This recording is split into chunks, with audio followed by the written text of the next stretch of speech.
एक समय था जब भारत पर सीमा पार से कायराना हमले होते थे पाकिस्तान करता और तत्कालीन कांग्रेस सरकार की प्रतिक्रिया सिर्फ निंदा करने और सबूतों के पुलिंदे यानी डोजिए सौंपने तक सीमित रह जाती थी।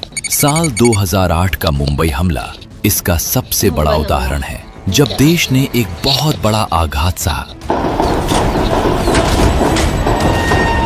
लेकिन कांग्रेस सरकार ने सैन्य जवाब देने के बजाय संयम के नाम पर लचीलेपन का रास्ता चुना। उस दौर में इसे संयम कहा गया, लेकिन दुश्मन ने इसे भारत की कमजोरी समझा। फिर आया साल 2014, जब देश की जनता ने श्री नरेंद्र मोदी जी को प्रधानमंत्री के रूप में चुना, जिसके बाद भारत की सुरक्षा नीतियों में ऐतिहासिक और युगांतकारी बदलाव आए। पिछले 12 वर्षों में मोदी सरकार ने दुश्मन की आंख में आंख डालकर बात करने की रणनीति अपनाई, जिसने भारत को बेबसी से निकालकर एक फियरलेस और डिसाइसिव राष्ट्र बना दिया। ये बदलाव सिर्फ भाषणों तक सीमित नहीं था, बल्कि इसके पीछे ठोस रणनीति, बेहतर डिलीवरी पाइपलाइन और देश के बुनियादी ढांचे को मजबूत करने का एक बड़ा अभियान था। इस नई नीति का पहला बड़ा और सार्वजनिक प्रदर्शन साल 2016 में देखने को मिला। 18 सितंबर 2016 को उरी में हमारे वीर जवानों पर आतंकी हमला हुआ। तब मोदी सरकार ने पुरानी कांग्रेसी नीतियों के विपरीत एक साहसिक फैसला लिया। 28 से 29 सितंबर 2016 की रात को भारतीय सेनाओं के जाबाज कमांडो ने नियंत्रण रेखा यानी LOC के पार जाकर आतंकी लॉन्च पैड्स पर सर्जिकल स्ट्राइक की। रक्षा मंत्रालय ने स्पष्ट किया कि उस साल घुसपैठ की करीब 20 कोशिशों को नाकाम किया गया था और पकड़े गए सामानों पर पाकिस्तानी निशान थे। इस सर्जिकल स्ट्राइक ने दुनिया को पहला मजबूत संकेत दिया कि LOC अब आतंकवादियों के लिए कोई ढाल नहीं है। मोदी सरकार ने दुश्मन के इस भ्रम को हमेशा के लिए तोड़ दिया कि वे परमाणु धमकी के पीछे छिपकर भारत पर हमले कर सकते हैं। भारत ने साफ कर दिया कि आतंक का आका चाहे सीमा के उस पार ही क्यों न बैठा हो, अब सुरक्षित नहीं है। भारत की ये मुखरता सिर्फ पाकिस्तान तक सीमित नहीं थी, बल्कि साल 2017 में चीन के सामने भी भारत ने अपनी दृढ़ता का लोहा मनवाया। जून 2017 में जब चीनी सेना ने भूटान के डोकलाम क्षेत्र में एक तरफा सड़क निर्माण शुरू किया, तब भारत ने भूटान की सुरक्षा चिंताओं और रणनीतिक रूप से बेहद संवेदनशील सिलीगुड़ी कॉरिडोर की रक्षा के लिए अपनी सेना को मैदान में उतार दिया। लगभग 73 दिनों तक चले इस कड़े गतिरोध के बाद 28 अगस्त 2017 को भारत की मजबूत कूटनीति और सैन्य अडिगता के आगे चीन को झुकना पड़ा। मोदी सरकार ने बिना एक भी गोली चलाए दुनिया को ये संदेश दे दिया कि भारत अपनी सुरक्षा की लक्ष्मण रेखा खुद तय करेगा और किसी भी देश को एक तरफा यथास्थिति बदलने की इजाजत नहीं देगा। साल 2019 में जब 14 फरवरी को पुलवामा में CRPF के 40 जवान शहीद हुए और जैश-ए मोहम्मद ने इसकी जिम्मेदारी ली, तो देश में भारी आक्रोश था। प्रधानमंत्री श्री नरेंद्र मोदी जी ने सेनाओं को खुली छूट दी और ठीक 12 दिन बाद 26 फरवरी 2019 को भारतीय वायुसेना के लड़ाकू विमानों ने पाकिस्तान के बालाकोट में घुसकर जैश-ए मोहम्मद के आतंकी ट्रेनिंग कैंपों पर एक अचूक और स्ट्रेटेजिक एयर स्ट्राइक की। ये कार्रवाई पुख्ता इंटेलिजेंस जानकारियों के आधार पर की गई थी, क्योंकि ये आतंकवादी देश में और आत्मघाती हमलों की साजिश रच रहे थे। ये पहली बार था जब भारतीय वायुसेना ने पाकिस्तान की मुख्य भूमि में प्रवेश करके हवाई ताकत का इस्तेमाल किया। बालाकोट एयर स्ट्राइक ने पाकिस्तान के परमाणु ब्लैकमेल के गुब्बारे की हवा निकाल दी और ये साबित कर दिया कि भारत आतंक के स्रोतों को नष्ट करने के लिए किसी भी हद तक जा सकता है। सुरक्षा नीति का ये रीसेट सिर्फ सीमाओं पर ही नहीं, बल्कि देश के भीतर भी मजबूती से लागू किया गया। 5 अगस्त 2019 को मोदी सरकार ने एक ऐतिहासिक और साहसिक फैसला लेते हुए जम्मू कश्मीर से अनुच्छेद 370 के प्रावधानों को हमेशा के लिए निष्प्रभावी कर दिया। क्या बात। इसके बाद राज्य को 2 केंद्र शासित प्रदेशों जम्मू कश्मीर और लद्दाख में पुनर्गठित किया गया।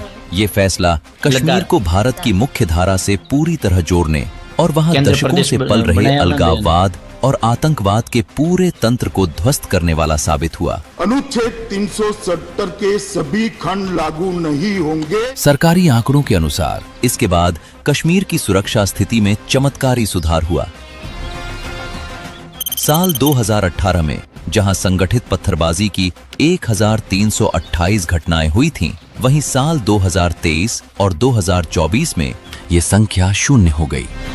इसी तरह साल 2018 में जहां 52 बार संगठित हड़तालें हुई थीं, वहीं अब वे पूरी तरह खत्म हो चुकी हैं। आतंकी घटनाओं के आंकड़ों में भी भारी गिरावट आई। मार्च 2025 के आधिकारिक आंकड़ों के अनुसार साल 2004 में जहां 1587 आतंकी घटनाएं हुई थीं, वहीं साल 2024 में ये घटकर सिर्फ 85 रह गईं। जबकि नागरिकों और सुरक्षा बलों की शहादत में भी 90% से ज्यादा की कमी आई है। ये डेटा दर्शाता है कि मोदी सरकार ने कश्मीर को पत्थरबाजी से स्कूली शिक्षा और हड़ताल से पर्यटन की ओर मोड़ दिया है। इस रणनीतिक मुखरता को जमीन पर बनाए रखने के लिए मोदी सरकार ने सीमावर्ती बुनियादी ढांचे यानी बॉर्डर इंफ्रास्ट्रक्चर के विकास को देश की सुरक्षा का सबसे मुख्य स्तंभ बनाया। पहले हमारे सैनिक वीरता से लड़ते थे, लेकिन खराब सड़कों और बुनियादी ढांचे की कमी के कारण उन्हें मुश्किलों का सामना करना पड़ता था। मोदी सरकार ने बॉर्डर रोड्स ऑर्गेनाइजेशन के बजट और काम करने की रफ्तार में अभूतपूर्व तेजी लाई। मोदी सरकार ने बीआरओ का बजट जो 2014 तक 3,782 करोड़ रुपए था, उसे बढ़ाकर 7,394 करोड़ रुपए कर दिया। दिसंबर 2025 में 5,000 करोड़ रुपए की लागत वाली 125 परियोजनाओं का उद्घाटन किया गया, जिसमें 28 सड़कें और 93 रणनीतिक पुल शामिल थे। अगर भारत चीन सीमा क्षेत्र में सड़क निर्माण की बात करें तो मोदी सरकार ने 9,359 किलोमीटर सड़क का निर्माण किया। इसी तरह पुलों का निर्माण भी 7,270 मीटर से दुगुना होकर 14,450 मीटर तक पहुंच गया। आज ऑल वेदर टनल और सड़कें हमारी सेना के लिए सबसे बड़े हथियार बन चुके हैं।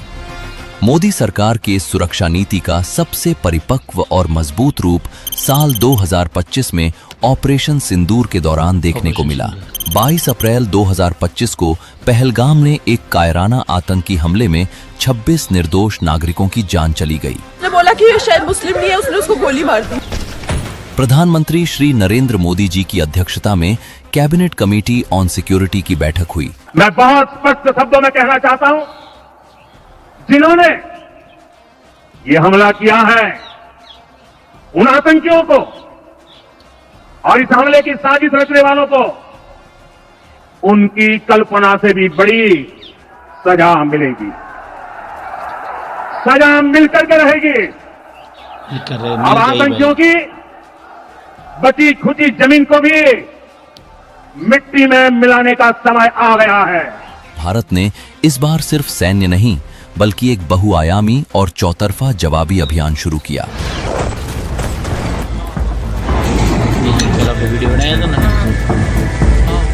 भारत ने तुरंत सिंधु जल समझौते को स्थगित करने, अटारी सीमा को बंद करने, पाकिस्तानी नागरिकों के लिए सार्क वीजा छूट को खत्म करने और पाकिस्तानी सैन्य सलाहकारों को देश से निकालने जैसे कड़े कूटनीतिक कदम उठाए। इसके बाद 7 मई 2025 को भारत ने ऑपरेशन सिंदूर लॉन्च किया। भारतीय सेनाओं ने संयुक्त रूप से इस ऑपरेशन को अंजाम देते हुए पाकिस्तान और उसके कब्जे वाले कश्मीर में स्थित 9 आतंकी ठिकानों पर बेहद सटीक और विनाशकारी हमले किए,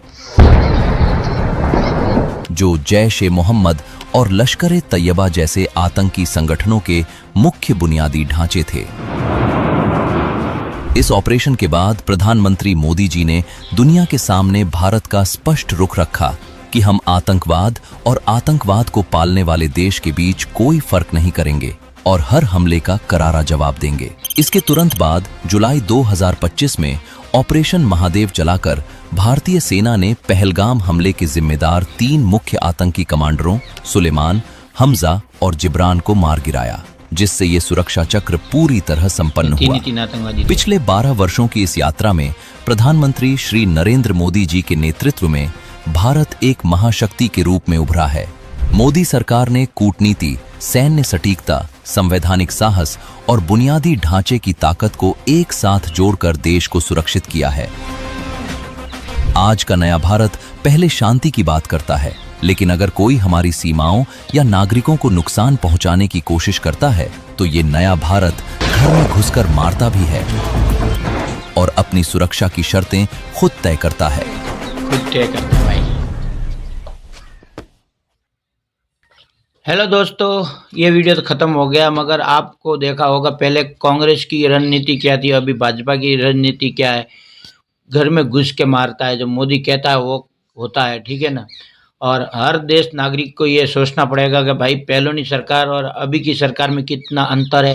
वो 65 साल में 70 साल हो गए, 70 से 75 साल में समझ लो मोदी के 11 या 20 साल निकाल लो तो भी 65 यानी 55 साल तो हुआ ना कांग्रेस को। इतना काम नहीं किया, तो ये 12 साल में मोदी सरकार ने इतने काम कर लिया भाई, आप गिन नहीं सकते इतने काम किए हैं, ठीक है ना। तो भी भाजपा को वोट नहीं देते हैं और भाजपा को एडी का जोर चोटी तक लगाना पड़ता है। और हिंदू समझ लो अभी भी वक्त है, नहीं समझेंगे संभल जाओ, वक्त रहते संभल जाओ कर अच्छा रहेगा। और आपको ये हमारा ये वीडियो अच्छा लगा है तो ज़्यादा से ज़्यादा इस वीडियो को शेयर कीजिएगा और अपनी राय आप लोग कमेंट में ज़रूर बता सकते हैं। अगले वीडियो में आप सबके साथ मुलाकात होंगी, तभी के लिए जय हिंद, जय श्री राम।